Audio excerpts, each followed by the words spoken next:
Provérbios capítulo 18. O solitário busca o seu próprio interesse e insurge-se contra a verdadeira sabedoria. O insensato não tem prazer no entendimento, senão em externar o seu interior.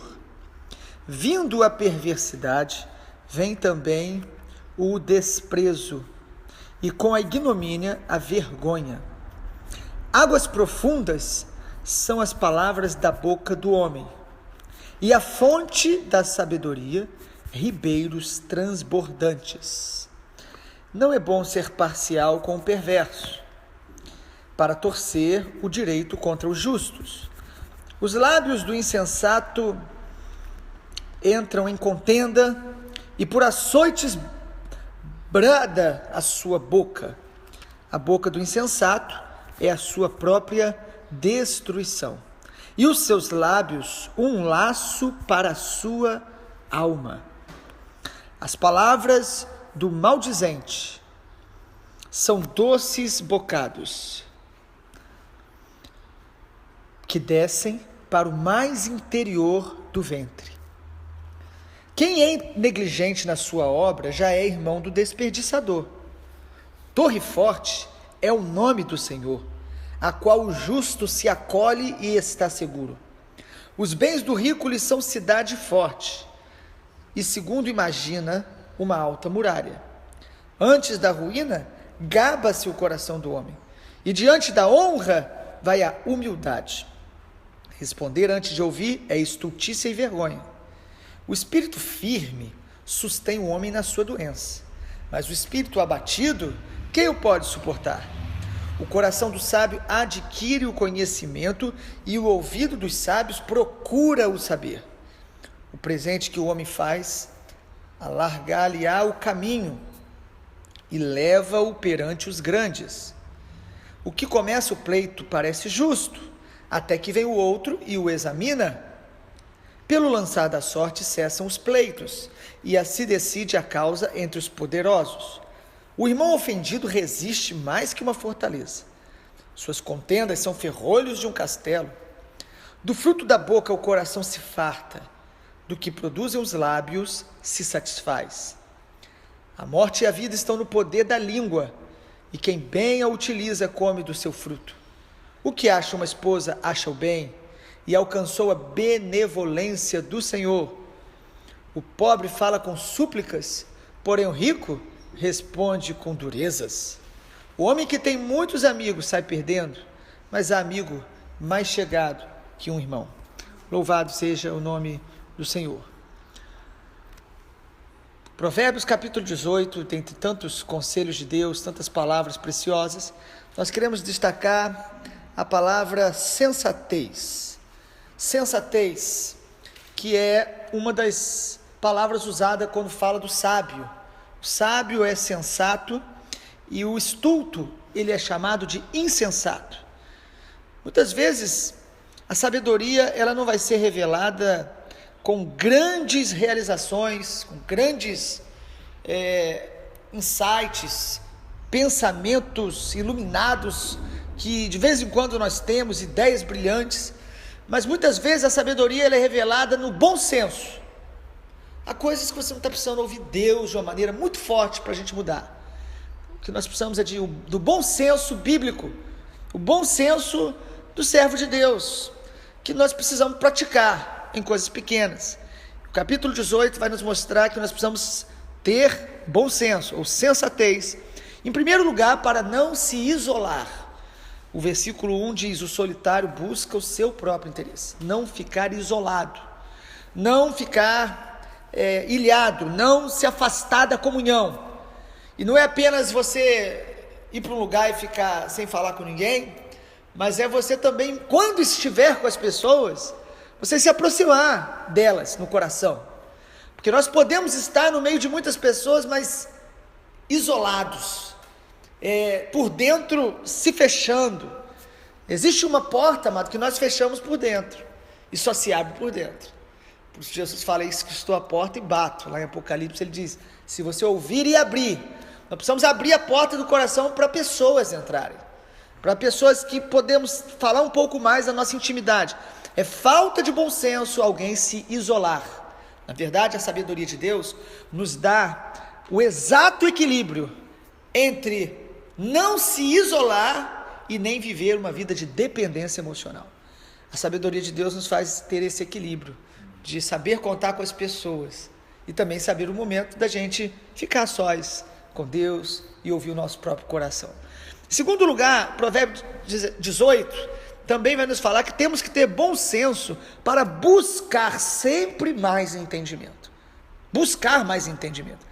Tenha bom senso para entender que você não tem toda a sabedoria, que você não tem todo o conhecimento, que você, por mais experiência, por mais acertos e virtudes, você e eu precisamos crescer no entendimento, buscar isso. O versículo 2 diz isso aí, Provérbio 18, o insensato não tem prazer no entendimento, senão em externar o seu interior. Ele fala o que ele pensa e sente e acredita que aquilo é verdade.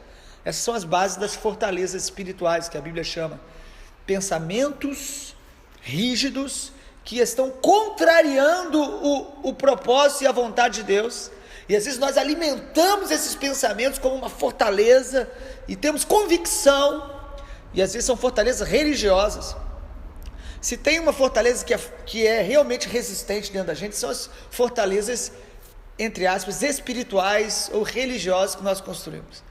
Porque uma das bases do que a gente crê é a fé. Então nós achamos e temos fé que o que a gente pensa é verdade e deixamos de ouvir Deus.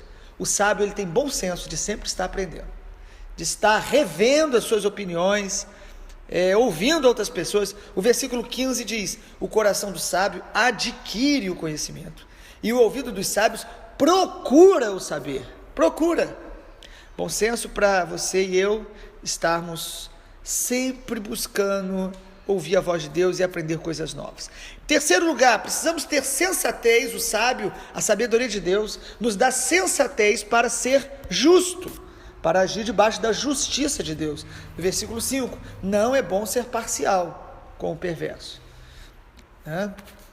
Versículo 5 diz, para torcer o direito contra os justos. Às vezes a gente tem uma oportunidade de se dar bem, ou de sobressair, ou de exaltar o nosso nome, ou de reforçar o nosso orgulho, e para isso nós somos injustos, ou para revidar algo contra alguém, somos injustos. É falta de bom senso, porque Deus, ele é justo. Deus não abre mão da sua justiça. Deus é um advogado justo. Todos nós temos um mecanismo interno, quando a gente está diante de uma situação, um advogado interior surge dentro da gente, para poder defender as nossas causas. Eu li isso num livro que eu estou lendo, muito bom, falando sobre os 3 campos de batalha, muito bom. Dentro de nós surge um advogado que nos defende. Você está certo, você está correto, para tentar não deixar que a gente se arrependa. É engano nosso, injustiça, é pecado contra Deus, e nos afasta da comunhão com Deus. Deus foi lá atrás dos amigos de Jó e disse: vocês foram injustos com meu servo Jó. Por mais boa intenção que eles tiveram, falaram coisas até bonitas, alguns até leem e pregam, falam, olha que bonito, mas foi os amigos de Jó. Era verdade, mas no contexto errado. Seja justo, justo com as pessoas, justo com os amigos e justo com os inimigos. Isso é bom senso, porque nós precisamos imitar o Senhor. Em quarto lugar, o Provérbio 18 nos mostra que a sabedoria produz em nós bom senso para vigiar os nossos lábios, vigiar o que falamos. O versículo 6 diz: os lábios do insensato, olha só, é falta de senso, entram na contenda, e por açoites brada a sua boca. A pessoa fala, está pedindo para depois ser açoitado. Depois tem pessoas que publicam coisas no Facebook, está pedindo para arrumar confusão. É só um exemplo, não sei se é o caso de alguns, mas nós precisamos vigiar o que falamos. O Provérbios, todos os capítulos praticamente, vai dar alguma dica. Será que não é isso que nós mais precisamos às vezes na nossa sabedoria? Vigiar os lábios. O versículo 7 diz: a boca do insensato é a sua própria destruição, seus lábios um laço para a sua alma. O que falamos vai nos destruindo, nos ferindo, assim como a outros. Versículo 8 diz: a palavra do maldizente são doces bocados que descem para o mais interior do ventre. A pessoa às vezes que maldiz, tem pessoas que ouvem com prazer, falamos isso ontem, quando alguém vem falar algo ruim para você, você está sendo provado. Qual será a sua reação diante disso? Porque a tua reação mostra o teu coração. E entra no coração. Versículo 20 também fala sobre a boca. Do fruto da boca o coração se farta. Do que produzem os lábios se satisfaz. O que você fala deve ser um bom alimento para você e para quem está te ouvindo. Algo bom, algo que alimenta, algo que nutre, algo que tem a vitamina espiritual e emocional para abençoar as pessoas. Evite falar tudo que for negativo e desnecessário. Em alguns momentos tem coisas que são negativas e necessárias falar, mas evite falar se é algo que não edifica. Em quinto lugar, a sabedoria nos leva a ter bom senso. Para quê? Para não ser negligente na nossa obra. Versículo 9, quem é negligente na obra é irmão do desperdiçador. Ou seja, no seu trabalho, naquilo que você faz, faça com todo o coração. É falta de bom senso você trabalhar relaxadamente. A Bíblia diz que Deus, a Bíblia não fala Deus, né? Fala assim, ó, maldito o homem que faz a obra do Senhor relaxadamente. E aí a obra do Senhor não é só o ministério, é toda a obra que Deus tem te dado a fazer. Trabalhe com alegria, cuide da sua casa com alegria, faça as coisas do dia a dia com alegria. Alguns momentos e alguns dias, certamente nós não fazemos com toda essa disposição, mas é necessário termos essa intenção de viver uma vida que manifeste dedicação no que a gente faz. Não seja negligente, é falta de bom senso. Isso vai fazer mal a você, às pessoas e ao ambiente onde você passa. Deus nos planta num ambiente para que a gente cultive e abençoe aquele lugar. E nós abençoamos fazendo as coisas com dedicação e com bom relacionamento. Em sexto lugar, a sabedoria de Provérbios capítulo 18 nos ensina a ter bom senso para confiar em Deus, ou se segurar em Deus, colocar a nossa confiança em Deus. O versículo 10 é muito interessante, porque diz assim: torre forte é o nome do Senhor, a qual o justo se acolhe e está seguro. Coloque no Senhor a sua segurança. É falta de bom senso quando colocamos a nossa segurança em nós mesmos, no nosso próprio entendimento, a nossa segurança em pessoas, a nossa segurança nos nossos bens, no nosso dinheiro. A Bíblia diz: uns confiam em carros, outros em cavalos, nós, porém, faremos menção, ou outra versão diz, confiaremos no nosso Deus. A Bíblia diz: não se glorie o rico na sua riqueza, nem o sábio na sua sabedoria, na sabedoria humana, mas aquele que se gloriar, glorie nisso, em me conhecer, conhecer o Senhor. É falta de bom senso começarmos a criar esconderijos ou segurança em coisas, pessoas. Torre forte é o Senhor para o sábio, para o que tem bom senso. Ele é a nossa torre forte, Ele é a nossa fortaleza. É fazer do Senhor o nosso esconderijo, como o Salmo 91 nos ensina. Aquele que habita no esconderijo do Altíssimo vai descansar à sombra do Onipotente. Esse texto do Salmo 91 é muito interessante porque, primeiro, é esconderijo. Você não encontra fácil, você precisa buscar e buscar com um coração quebrantado, humilde, para encontrar. E é um lugar, ainda, além de esconderijo, é um lugar, aquele que habita. É um lugar que nós encontramos em Deus, onde nós descansamos e confiamos nele. É um lugar de descanso, de liberdade, de fé. É um lugar onde a nossa alma encontra repouso. E em último lugar, Provérbio 18, também nos ensina que a sabedoria de Deus nos dá bom senso para fortalecer o nosso espírito. Para fortalecer o nosso espírito. Versículo 14 é muito interessante. O espírito firme sustém o homem na sua doença, mas o espírito abatido, quem o pode suportar? Amado, a Bíblia fala que nós temos um corpo, mas nós somos um espírito.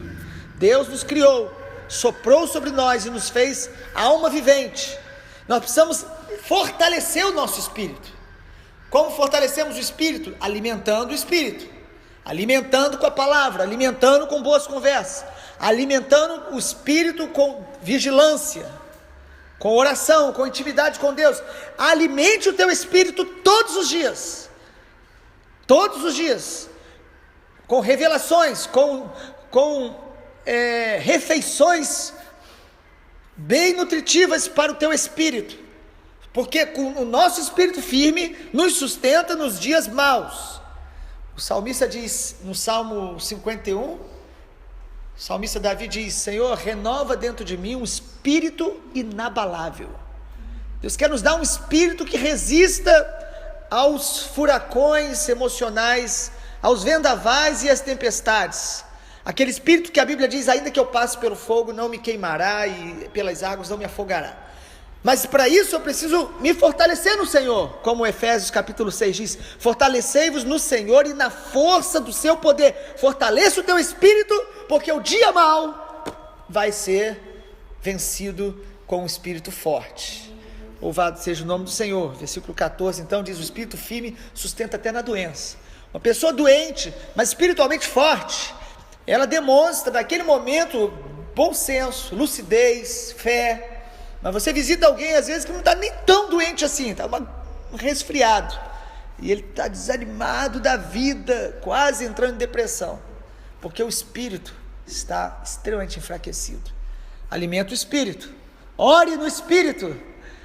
O que tanto Efésios 6 quanto Judas, a carta escrita pelo Judas, irmão de Jesus, nos ensina a orar no espírito para fortalecer a nossa fé santíssima. Orar no espírito é ore até que a sensibilidade do Espírito Santo esteja no teu coração e você comece a orar guiado pelo Espírito Santo, com inspirações que o Espírito Santo vai dando. Ore no espírito. Ore também para aqueles que creem em outras línguas, para edificar o teu espírito. Ore, faça isso um hábito contínuo, constante. O Senhor nos ensinou e nos deu as ferramentas, mas nós temos que usar.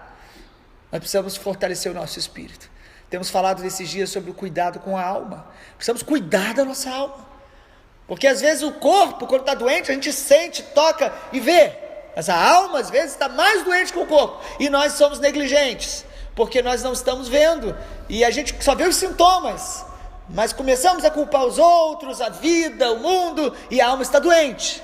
Fortaleça o seu espírito, deixe sua alma ser curada, porque a palavra do Senhor diz que o Senhor quer preservar íntegro o espírito, a alma e o corpo para o dia da sua vinda. Louvado seja Deus. E eu esqueci, mas tinha mais um ponto. Em 8º lugar, o bom senso que a sabedoria de Deus nos traz, nos faz reconhecer o favor de Deus em todas as áreas da nossa vida.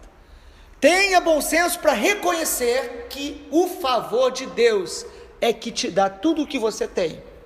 Olha que interessante, versículo 22, o que acha uma esposa, acha o bem, e alcançou a benevolência do Senhor. O texto está dizendo, se você é casado, reconheça isso como uma bênção de Deus, uma benevolência do Senhor. Reconheça a sua família como uma bênção de Deus. Não é porque está num momento ruim, ou porque você descobriu algumas falhas que você não imaginava, que você vai negligenciar. Não seja negligente, não seja tolo, uma palavra dura, né? Não seja alguém insensato e perder a percepção de que a tua família é um presente de Deus. Ame, reconheça. É bom senso reconhecer o favor de Deus, olhando para os nossos pais, olhando para os nossos irmãos e ver o favor de Deus, mesmo em meio aos maiores desafios que nós muitas vezes enfrentamos. Reconheça que Deus é que nos faz habitar em família. A palavra do Senhor diz isso. Ainda o texto diz, no versículo 24, O homem que tem muitos amigos sai perdendo, mas há amigo mais chegado do que o irmão.